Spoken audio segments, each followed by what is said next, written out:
I was really struck by the idea of stories and how stories limit our future. And if we tell ourselves a story, we can get locked in. But I also know that one way that that I'm personally inspired, or that in other organizations or places I've worked in, we inspire ourselves, is when we can tell ourselves a compelling story about the future that helps us to get in alignment towards a goal. So I'm curious, vision catalyzes action, and vision comes with an endpoint of a story. So what's the difference between a systems map vision versus a story vision? Well, part of what was in there was that scenarios have a real value as stories. And I think there are ways of telling inspiring stories that don't lock you down too much. However, I think an organization that depends only on its story, you can use a story to sort of give you the boost. But it's like the way that for most businesses, it's really important to come up with a business plan, and very rarely does the first plan turn out to be the way it works. So if you use a compelling vision and story to get yourselves aligned well enough to then create a good shared system that you can use as a learning tool as you keep moving forward and as your story changes. And if you've got that system as a shared resource, then you may be more willing to change your story as you need to. Because the same qualities that can make a story really compelling can also create the conditions where you wind up being in denial about what's really happening because you're so entranced with the story.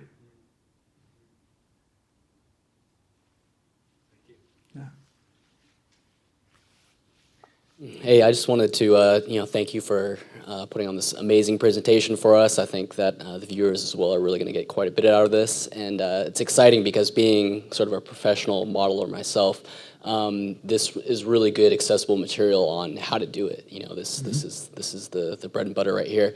I had a question more specifically about the actual, you talk about reality a little bit. That's kind of the end point is, how does your conceptual model interact with reality? How well does it match it? I think that's really the ultimate challenge, is going from sort of the knowledge construct to wisdom itself. Does it actually work when it's applied? An issue I see a lot of times with conceptual modeling and with any kind of an abstract system is that they very rarely actually have synergies. They're very rarely more than the sum of their parts. So you don't get more out of the system, or you don't get representations that are actually capable of growing and encompassing, X factors, things. It's not really an open model. It's always closed. So how do we evolve sort of this conceptual modeling into something that is more realistic and is able to incorporate synergies and open systems? You appeal to the empiricist in me. If you construct your system simply on the basis of a set of beliefs, what I would call a framework, then you're likely it's framework in, framework out, belief system in, belief system out. If there's no way in which it intersects with something you can test. And it's only at that place where you are actually able to put it to the test that there's the opportunity of learning things that you had no idea you would discover.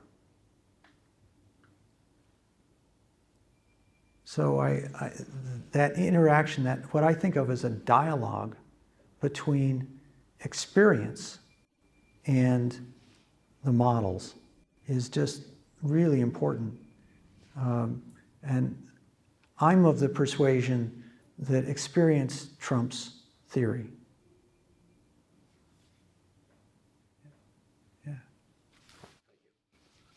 Hi, thank you very much. I have a question. It's more of let's see, maybe it's just the people I'm hanging out with, but I'm hearing a lot of people coming up with brilliant stories and maps and theories and systems, and really oftentimes using technology to image good things going on in the world. And each of them think that they're onto something, and they are. But they're not doing a lot of looking around whether anybody else is already doing it or has done a similar thing. Like, not all of us are really settled in that open source mindset of going, has anyone else built most of the things I need yet so I can take it from there? Or collaborating with others. Right. It seems like a lot of the geniuses that I know are really identified with having discovered something, and I would include myself in that. So what would you recommend for a step or an attitude or am I just grumpy about something fantastic, that we're all reinventing the wheel in fantastic ways and we're all droplets? And do you get my I think I do. feeling? Please I think I reflect, do. because I'm Yeah. not sure I'm clear. What comes up for me as you say that is on the one hand, yes, it is great that it's coming up in a lot of different places. We're in a culture that trains us in insecurity. And so there's a lot of drive to finding ways that you can make your mark as a road to security. And that tends to emphasize a kind of proprietariness of, oh my God, I got this great idea, I'm going to get as much as I can out of it. Even if they don't say that on the surface, there's strong cultural pressures to do that. It's not uncommon that ideas pop up in many, many people at the same time. I think we take our ideas a little too proprietary. They may be a little more shared than we actually realize. So you could talk about, well, okay, so how do we do more idea sharing and all that sort of thing? I don't think that's actually the level that the issue is at. I think the level where the issue is at is actually finding the deeper levels of security.